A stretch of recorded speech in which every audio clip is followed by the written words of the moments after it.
I'm now joined by the man who single-handedly lifted the Pigskin Report out of obscurity into international fame. 2001 Silver Pigskin winner, Reggie Bush. Reggie, you could do a lot of things. You could be the first man on Mars. You could cure cancer. You'll always be referred to as the 2001 Silver Pigskin winner around here. Are you comfortable with that? I'm very comfortable with that. I like that. I know you're an LA-based family now, so you probably don't get to see a lot of these highlights from yesteryear.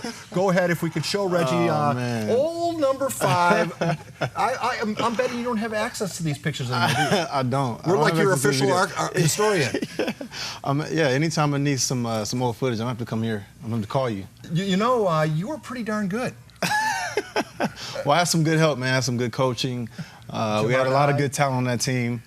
You know, Alex Smith, obviously, still playing. But, yeah, we had some good talent, man.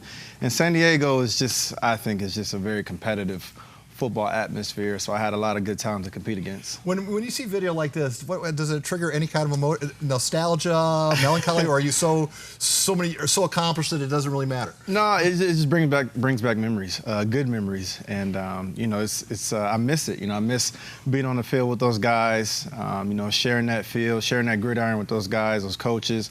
A lot of those coaches and guys from their team are still some of my best friends to this day.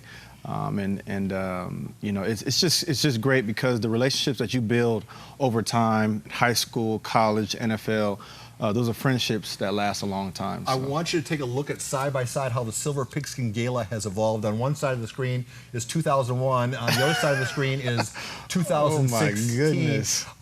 We're now on the midway these days. Can you believe looks like the studio hasn't changed much? The studio has not changed at all. I was wondering when this thing was going to change.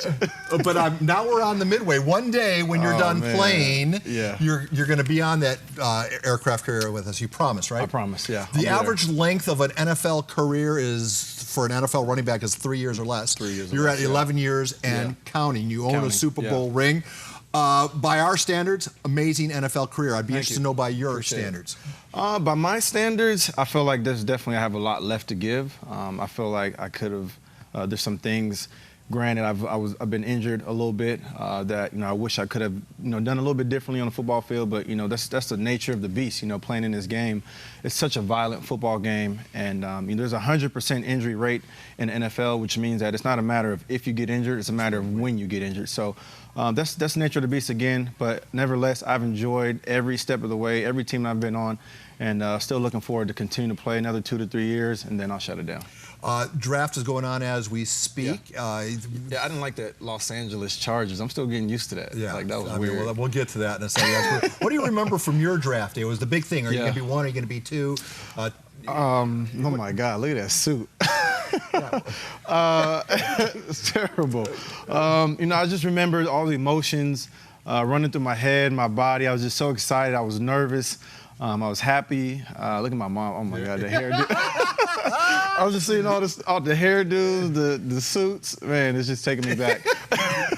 But it's just an exciting time, and that's one moment in my life that I'll never forget, and I always remember because it was such an amazing experience. There's Matt Liner right there, still one of my good friends to this day, and who's obviously doing very well for himself as well as a commentator. But it's just one of those times that I will never forget. That day, getting your name called, walking across that podium, hearing the fans cheering your name, and it's kind of like starting that new chapter in your life. So it was a great experience for me. Donnell Pumphrey, the all-time leading rusher at San Diego State, is going to hopefully hear his name called today. Yeah, he'll definitely hear his name called. Yeah. You know about the hazards of running between tackles in the NFL. He's slight of build, too. Is that just a matter of you have enough heart, or what? When you're a small guy trying to run interior line? No, I mean, I don't think so. I think when you look at the game has changed so much. And a lot of guys have really defied what we would generally think of the typical quarterback position or receiver position or running back position. And when you look at him, he definitely has what it takes. And to be the all-time leading rusher at San Diego State, one of my favorite running backs ever, Marshall Faulk, who went there, but to be able to put up those numbers, is pretty impressive. So he'll have his name called, and I'm sure whatever team uses him will use him more than just a running back. They use him in a lot of different ways. Yeah, get him in space. Reggie, this is not the first time you and I have chatted today. We have this picture we're going to throw up. That was earlier today. Let's talk about the venture. Yeah. That first of all, I think it's, you know, when you first pitched this idea, I had to figure out what you were talking about. Yep. Tell us about the FIFA video game tournament that's going to be part of Reggie Bush Charity Week. So I have the Reggie Bush Charity Weekend that we do, and then this goes back to when I was just telling you the story, and the young man, I forget his name, Mason. You know, I started doing this as just a football camp every year, and now it's gradually over the years progressed into more than that. And for me, I wanted to do more than just a football camp. So I wanted to find different ways I could raise money, give back to the community, and really create something that could hopefully possibly be a landmark for San Diego. So we have the kids football camp on Friday. We have a dinner, auction dinner that we do Thursday night. We have a golf tournament that we do at the Del Mar Country Club. And this is going to be first year that we're going to do a FIFA tournament. So I know for you it was a little different for me explaining it to you. But I'm learning it. So basically a bunch of gamers, which, by the way, when colleges are offering scholarships for video games, it's a big, big deal. It's huge. It's huge. My question is, Madden would seem to be the obvious choice. Why FIFA? So I chose FIFA because which is soccer for you folks at home. FIFA. No, they know. You just only wanted to know. All right, so explain why you went with soccer. So I chose FIFA because, for one, it's one of my favorite video games. But also, I didn't want to do something that was so cliche as to, you know, a football player doing a Madden football tournament. You know, I want to do something a little bit different. And FIFA is one of the top video games, you know, in the world right now. You know, everybody plays it. It's a fun game. I play online all the time, and so that's the reason why I wanted to do it. And I feel like, you know, once people, you know, start to learn and see about this and what we're doing, I think they're going to love it. We have video of you at your camp, which is growing by leaps and bounds. Can you tell the story about your days as a youngster and who showed up at your camp that changed your life? Yeah. So growing up, I used to go to the Martin Bayless football camp, and every year I remember the biggest name to show up was Junior Seau, and every year Junior Seau would show up to that kids football camp. And so for us growing up in San Diego, Junior Seau was like, you know, he was like God to us, you know. So we all wanted to be like him. We all wanted to emulate him. And I remember the very first kids football camp I did was my first or second year in the NFL. And Junior Seau came and he showed up. And that to me was the best, one of my greatest memories to this day was him showing up and spending some time with the kids and seeing the kids' faces light up and my face lit up. And it was just an exciting and a surreal moment.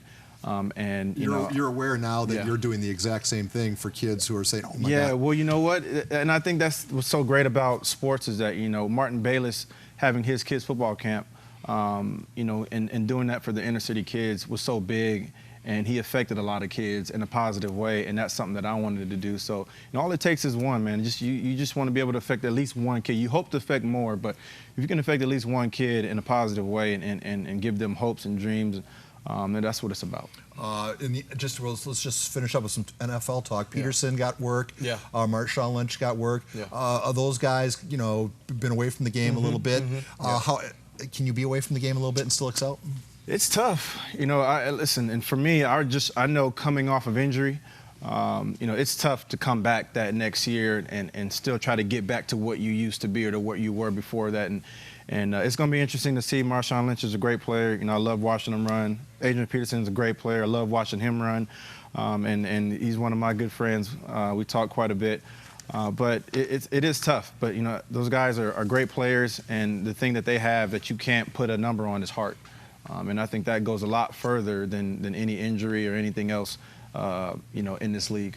You know, so you're basically you want to play. You're not done yet, right? I'm not done playing. I got another 2 to 3 years left, and then I'm gonna hang it up. All right, but you're also raising your family in L.A. Yeah. Can you talk? You've experienced what life is in that bubble.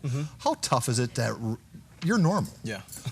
How tough is it to stay normal in that bubble? How tough was it to keep your kids normal in that bubble? I think it's all about the people you surround yourself with. You know, fortunately for me, I grew up in a household where my parents were very grounded, hardworking, and you know, getting the chance to see that growing up really affected me throughout my lifetime. So, and then my friends, again, like I said, some of the friendships that I made in high school, college, those are some of my friends that I have even to this day, some of my best friends. So I think surrounding myself with the people who I grew up with and who raised me is what kept me grounded and is what helped me, I think, get to where I'm at today. Reggie, so concludes our interview. I want you to know a couple things. This was the longest sports interview in history of my 18 years. You could be a presidential candidate. Thank you. Appreciate it. We usually reserve that kind of time for Maybe that. someday I'll come back and try to run for mayor. Yeah, I think you'd win. I'll write the first check. All right, that's it for now. Reggie Bush is going to leave, and we will have more sports tonight. The Chargers will have their third-round selection. We'll have that news for you, as well as goals, hockey, and all sorts of other stuff coming your way on the 1045 All Sports Report. Now back to Sandra and Alan.